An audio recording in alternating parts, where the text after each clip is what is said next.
Assalamualaikum warahmatullahi wabarakatuh. Jumpa lagi dengan saya di channel Maths. Pada kesempatan kali ini, kita akan membahas 6 soal TIU.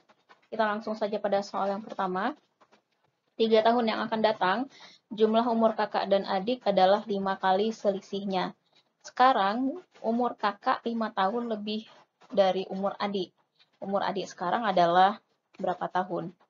Oke teman-teman, kita buat dulu modal matematikanya. Dari soal bahwa 3 tahun yang akan datang, jumlah umur kakak dan adik adalah 5 kali selisihnya. Jadi kita bisa buat bentuk matematikanya seperti ini.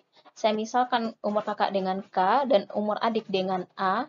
Maka kalau untuk 3 tahun yang akan datang, berarti ditambah 3, kemudian ditambah dengan A tambah 3.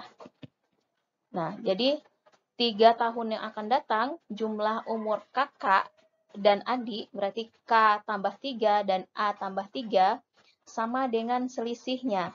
Nah, selisihnya itu sama dengan 5 kali selisihnya, berarti 5 kali dari yang ini tadi, yang ruas sebelah kiri tadi. K ditambah 3 dikurang dengan A ditambah 3. Nah, ini persamaan pertama yang kita peroleh. Kemudian, sekarang umur kakak 5 tahun lebih dari umur adik.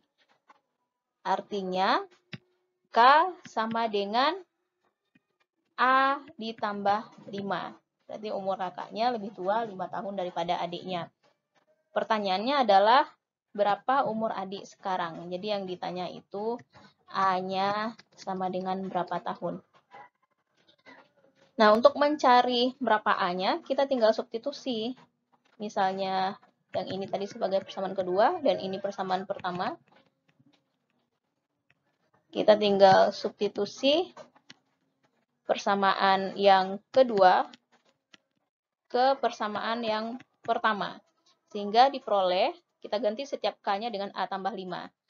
Jadinya adalah A tambah 5 ditambah 3, kemudian A tambah 3, sama dengan 5 dikali K tambah 3. K-nya kita ganti dengan A tambah 5, ditambah 3, dikurang dengan A tambah 3. Nah, seperti itu. Nah, ini jadinya 2A ditambah, karena ada 2A di sini. A tambah A sama dengan 2A. Kemudian 5 tambah 3 tambah 3, jadinya 11. Sama dengan 5 dikali dengan, kita lihat ini, 3-nya habis, kemudian A-nya juga habis. Yang tersisa sekarang adalah 5 dan 5. 5 kali 5 jadinya ya. 5 kali 5. Jadi 2A sama dengan 25 dikurang 11. Maka dari sini 2A sama dengan 14. Maka A sama dengan 14 lagi 2, yaitu 7. Maka jawaban yang tepat adalah 7 tahun. Ini yang E, teman-teman. Soal berikutnya. 45% dari X adalah 90 dan 7/9 dari Y adalah 35. Nilai X tambah Y adalah, oke, kita ubah dulu bentuknya. 45% dikali dengan X sama dengan 90. Maka kita dapat mengubah nilai X-nya, atau dapat mencari nilai X-nya. X sama dengan 90 dibagi 45%. Nah, sama dengan 90 dibagi dengan 45/100. Atau bisa juga kita buat menjadi 90 dikali 100 bagi 45. Karena jadi perkalian ya, maka pembilang dan penyebut dibalik posisinya. Ini bisa dibagi, jadinya 2 kali 100 sama dengan 200.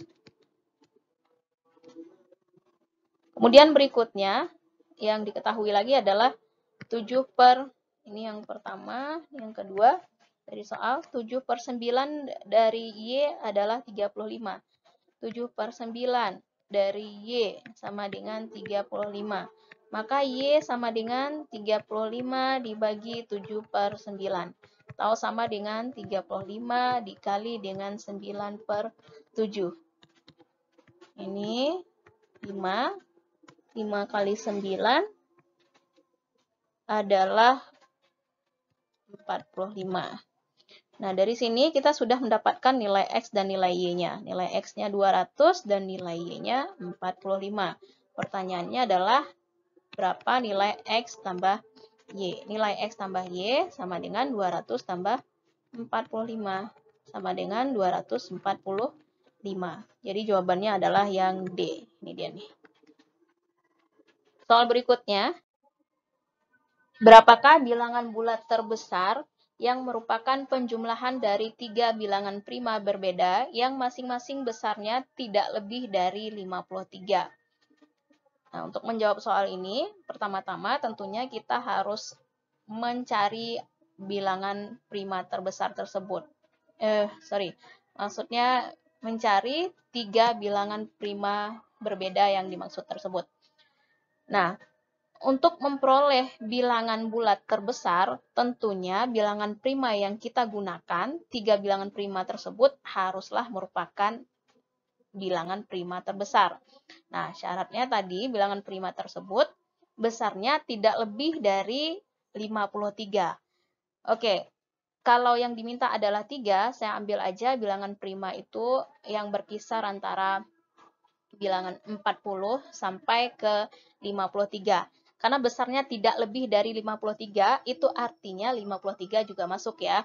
Jadi, bilangan prima di antara 40 dan sampai ke 53 itu adalah 3 bilangan prima tersebut. Berapa saja? Coba kita cek ya. Antara 40 dan 53. 41 termasuk bilangan prima. Iya ya, 41 masuk karena dia hanya dapat membagi dirinya dan 1. Kemudian 42 tidak masuk karena faktornya itu banyak ya. Kemudian 43 masuk ya. Faktornya cuma dirinya sendiri dan 1. Kemudian 44 tidak masuk karena habis dibagi 2. Dan habis dibagi 4 dan seterusnya. Kemudian 45 habis dibagi 5, habis dibagi 9, berarti juga bukan bilangan prima. Kemudian 46 juga tidak masuk, bisa dibagi 2, bisa dibagi banyak lagi ya. Kemudian 47. Nah, 47 juga termasuk. 48 tidak termasuk bilangan prima. 49 juga tidak termasuk bilangan prima karena bisa dibagi 7. Kemudian 50 juga bukan bilangan prima, 51 juga bukan, 52 juga bukan, 53 termasuk bilangan prima ya. Nah, sekarang bilangan prima yang dimaksud tersebut karena kita mau mencari 3 bilangan prima untuk memperoleh bilangan bulat terbesar, maka yang kita ambil adalah bilangan prima yang ini. Jadi 3 bilangan prima yang dimaksud itu adalah yang ini ya. 3 bilangan prima terbesar tentunya. Jadi 43, 47, dan 53. Maka berapakah bilangan bulat terbesar yang merupakan penjumlahan dari 3 bilangan ini? 43 tambah 47 ditambah dengan 53, hasilnya adalah 143.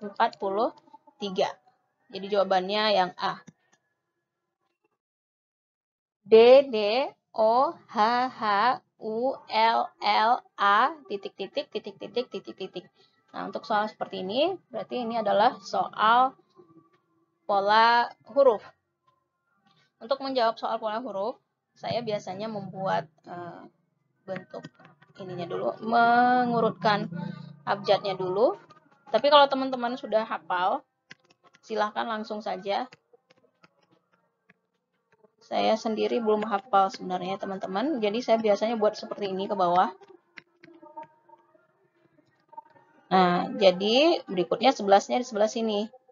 K, L, M, N, O, P, Q, R, S, T, U, V, W, X, Y, Z. Nah, udah sampai 26 seperti ini. Kita lihat dulu deretnya.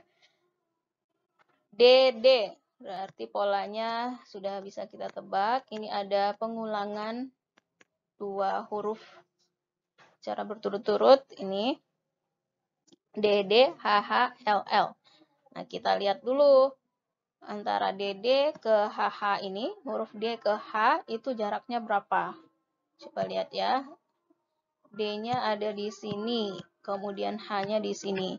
Jadi dari D ke H melompati 3 huruf. Kemudian dari H ke L, ini lompat 3, H ke L.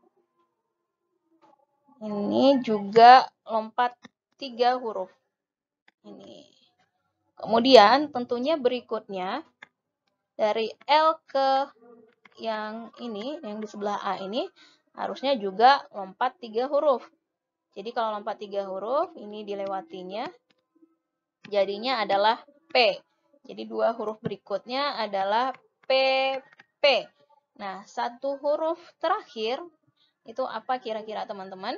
Coba kita cek ya. Yang bisa kita perhatikan di sini adalah yang ini nih. O ke U. O ke U itu ada berapa huruf yang dilompati? Coba kita cek ya. O-nya ada di sini. Kemudian U-nya ini nih. Jadi dari O ke U melompati 1, 2, 3, 4, 5. Melompati 5 huruf. Kemudian tentunya dari U ke A juga melompati 5 huruf. Jadi 1, 2, 3, 4, 5. Sehingga huruf berikutnya adalah A. Jadi udah ketahuan ya polanya. O ke U melompati 5, kemudian U ke A melompati 5, dan seterusnya huruf berikutnya berarti juga dari A itu loncat 5 menjadi huruf apa? Kita cek ya. 1, 2, 3, 4, 5. Berarti huruf berikutnya adalah G. Nah, ini dia nih. Ini G. Jadi hasilnya adalah yang D. P, P, G. Ini dia nih. Oke ya. Soal berikutnya. A, B, C, D, E adalah 5 orang diplomat.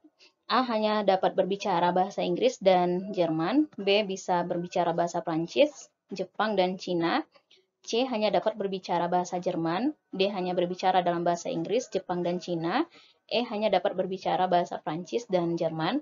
Jika 2 orang diplomat berkomunikasi, maka yang memerlukan penerjemah adalah, pertama-tama kita perlu membuat tabelnya agar lebih mudah kita melihat mana bahasa yang beririsan dan mana yang tidak beririsan.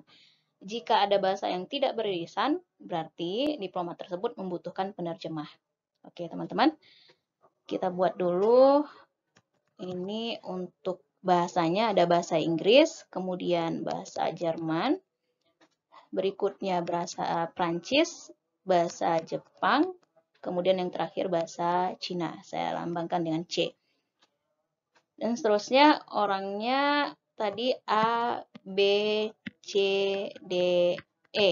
Oke, kita ulang lagi baca soalnya. A hanya dapat berbicara bahasa Inggris dan Jerman. Kita checklist. Inggris dan Jerman. Kemudian B bisa berbahasa Prancis. Kemudian Jepang dan Cina. Berikutnya, C hanya dapat berbicara bahasa Jerman. Seterusnya, D hanya berbicara dalam bahasa Inggris, Jepang, dan Cina. Inggris, Jepang, dan Cina. Inggris, Jepang, dan Cina. Kemudian, E hanya dapat berbicara bahasa Prancis dan Jerman. Bahasa Prancis dan Jerman. Nah, oke teman-teman, kalau kita lihat di sini, Yang tidak beririsan bahasanya kira-kira yang mana? Oke, A dengan D. Kita lihat dulu ya. A dan D. A dan D, mereka ini ada irisannya, yaitu bahasa Inggris. Berarti mereka tidak perlu penerjemah, karena untuk berbicara mereka dapat menggunakan bahasa Inggris. Kemudian, B dan E. B dan E.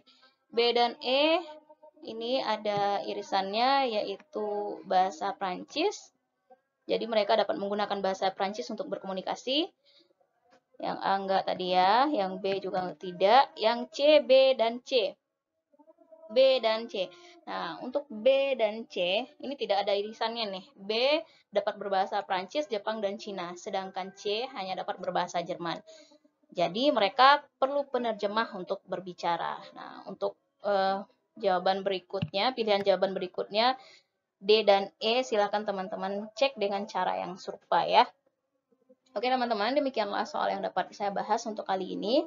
Semoga bermanfaat untuk teman-teman semua. Terima kasih. Assalamualaikum warahmatullahi wabarakatuh.